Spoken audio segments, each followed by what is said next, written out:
ஹரிவோம். Welcome to Sumi's veg kitchen. இன்றைக்கி நம்ம பார்க்க போகிறது வாழன் சம்பா அரிசி தோசைங்க. இந்த வாழன் சம்பா வந்து பார்த்தீங்கன்னாக்கா நார்ச்சத்து அதிகம், அதே மாதிரி தான் ரத்தத்தை சுத்தம் பண்ணும். சளி தொல்லை இருக்கவங்களும் சாப்பிட்லாம். ஸோ இது ரொம்ப ரொம்ப நம்ம அனிமிக்காக இருக்கிறவங்க கூட இதை சாப்பிட்லாங்க. அந்தளவுக்கு ரொம்ப நல்லது. ஸோ மாசமாக இருக்கிறவங்க அந்த மாதிரி சமயத்தில் சாப்பிட்டாங்கன்னா ரொம்ப நல்லாயிருக்கும். லேடிஸ்க்கு ப்ளீடிங் ஆகுது இல்லைங்களா, அவங்களாம் கூட இதை சாப்பிட்டோம்னா ரொம்ப ஸ்ட்ரென்த்துங்க.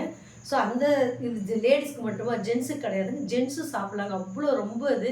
ஏன்னா இப்போ இருக்கிற பிள்ளைங்க படிக்கிறதுனால ரொம்ப வீக் ஆகிடுறாங்க, அனிமிக் ஆகிடுறாங்க. ஸோ ஜென்ஸும் இந்த தோசையும் சாப்பிட்லாங்க. அவ்வளோ ஸ்ட்ரென்த் அவங்களுக்கு.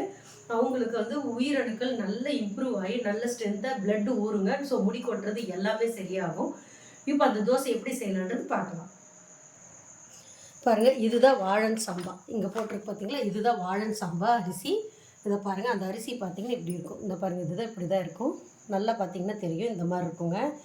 உங்களுக்கு பாருங்கள், அதிலே அந்த ரெட் கலர் ரொம்ப அயன் சத்து ஜாஸ்தி, முடி கொட்டுறது, கண் பார்வைக்கு எல்லாத்துக்குமே நல்லது. ஸோ புழுங்கல் அரிசிங்க, உளுந்து, வெந்தயம்.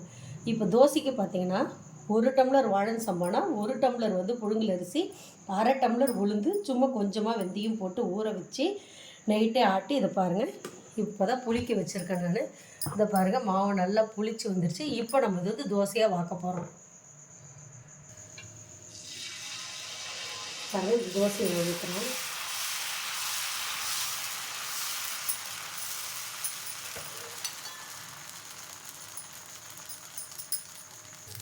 இப்போ தோசை ரெடி ஆகிடுச்சுங்க. இதை பாருங்கள், அழகாக திருப்பிடலாம். இப்போ திருப்பிடலாம் அந்த தோசையை. பாருங்கள், 2 பக்கம் நல்லா தோசை வந்துருச்சுங்க. இந்த தோசை ரொம்ப டேஸ்ட்டாக இருக்கும். பாருங்கள், சுவையான நல்ல முருகலாக பாருங்கள், நல்ல முருகலாக இருக்குது. சுவையான முருகலாகின வாழன் சம்பா அரிசி தோசை தயாராகிடுச்சுங்க. இதே மாதிரி நான் உங்களை வேறு ஒரு டிஷ்ஷில் சந்திக்கிறேங்க. அது வரைக்கும் உங்களிடமிருந்து விடைபெறுவது உங்கள் சுமித்ரா சுரேஷ் பாபு. நன்றி, வணக்கம்.